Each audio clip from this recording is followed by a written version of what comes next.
นี่ก็เป็นภาพภายในถ้ำพี่น้องถ้ำหินปูนบ้านห่างตำบลนาตาลแล่นนี่ผู้ข้าปานคำผสมมื้อนี้พาชมถ้ำชมเหวพี่น้องนี่โอ้มานี่เป็นก้อนหินได้นี่ก้อนหินที่นี่ก้อนหินกลมๆบ่นี่ก้อนหินกลมๆนะนี่คือเป็นทางเข้าถ้ำได้นี่คือทางเข้าถ้ำห้วยหินปูนบ้านอ่างตำบลนาตาลอำเภอเต่างอยได้นี่ทางในเขาเลี้ยวเข้าไปแล้วนี่คำรอดเข้าไปแล้วคานเข้าไปแล้วทางในจะเป็นถ้ำบักที่ใหญ่ได้ทางในเข้าไปนี่รอดเข้าไปหมดนั้นแล้วนี่พอวิทย์หมดแล้วจะย่างไปเลยทางในถ้ำบักที่ใหญ่ได้นี่คือถ้ำหินปูนบ้านนาอ่างตำบลนาตาลอำเภอเต่างอยอย่างเมื่อนี้ผู้จักอัญญากูยาซาเพื่อนได้เพื่อนมาปฏิบัติธรรมนี่เนาะเพื่อนก็เลยเห็นทางเข้าถ้ำทางทึ่งพอได้ทางทึ่งจะเป็นทางเข้าถ้ำพิลมกโตคนพอได้แล้วก็จะมีถ้ำกว้างทางทึ่งถ้าจะเข้าไปทางนี้ก็คานเข้าไปแล้วก็วิทย์บนนี้แล้วก็ชิ้นย่างได้เลยได้นี่ถ้ำบักที่ใหญ่ทางใน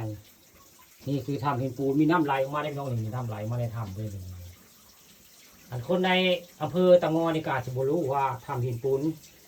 เป็นใดเนาะนี่คือถ้ำปูนในตำนานได้เขาเจ้าว่าเป็นถ้ำงูใหญ่ได้มูลที่จะทางคนอยู่ในนี่ได้นี่ประวัติที่ให้บรรดาไว้ฟังว่าผู้เฒ่าผู้นึงได้คนมาการมายังแล้วคนข้ามโข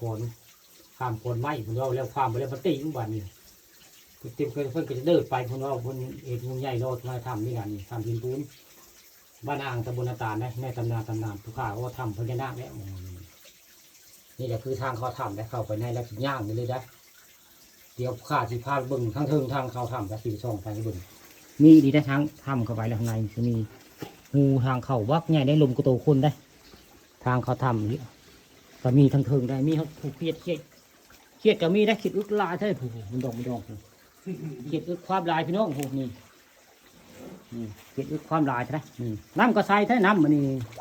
ผูเขียดอึกกระดองขนาดผูพี่น้องผูเขียดอึกความลายได้นี่มีพระอาจารย์เพิ่นมาปฏิบัติธรรมนี่แหละนี่อาจารย์เพิ่นขวัดน้ำนี่น้ำแห้งได้น้ำทำหินปูนนี่โบแห้งจักคืออาจารย์เลยนี่โบเคยแห้งนี่นี่แหละคือถ้ำในตำนานล่ะนี่พระเจ้าว่าทำพญานาคทำงูใหญ่ก็นี่ละทำหินปูนบ้านอ่างเนี่ยนี่เดี๋ยวผู้ข้าที่พาไปเบิ่งเด้อพอทางเขาทำมีได้หนูฮูเพิ่นบอกเมื่อกี้เดี๋ยวสิพาไปเบิ่งบัดนี้เดี๋ยวไปเบิ่งน้ำกันเนาะเดี๋ยวผู้ข้าสิพาไปเบิ่งทางเขาทำหูจักกับยาคูเพิ่นได้ว่าให้ฟังได้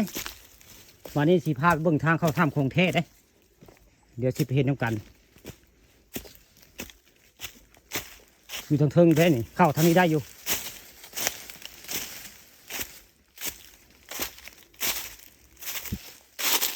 นี่แหละคือทางของเข้าถ้ำของแท้ถ้ำหินปูนแหละนี่คือเท่เนาะคนจักว่าสถานที่ศักดิ์สิทธิ์ของไทยบ้านอ่างนี่กระโตคนนี่โลกผู้พี่น้องเข้าไปนี่โลกกระโตคนนี่คือถ้ำหินปูนทางเขาถ้ำหินปูนบ้านอ่างตะบนนาตาลมีถ้ำใหญ่เลือกเต็มท้องผูกข้างในทางในนี่แหละคือถ้ำหินปูนบ้านอ่างตะบนนาตาลอำเภอเต่างอยแหละนี่ผู้ข้าเอากล้องซูมข้างในไปเลยบ่ได้เข้าไปได้บ่กล้าบ่มีหมู่บ่กล้าได้นี่คือถ้ำใหญ่ถ้ำหินปูนบ้านอ่างตะบนนาตาลแล้วนี่หมู่นี้ถ้ำใหญ่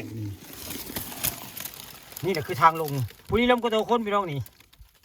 ลมกระโตคนพอดีได้นี่แหละคือถ้ำหินปูนบ้านอ่างแล้วนี่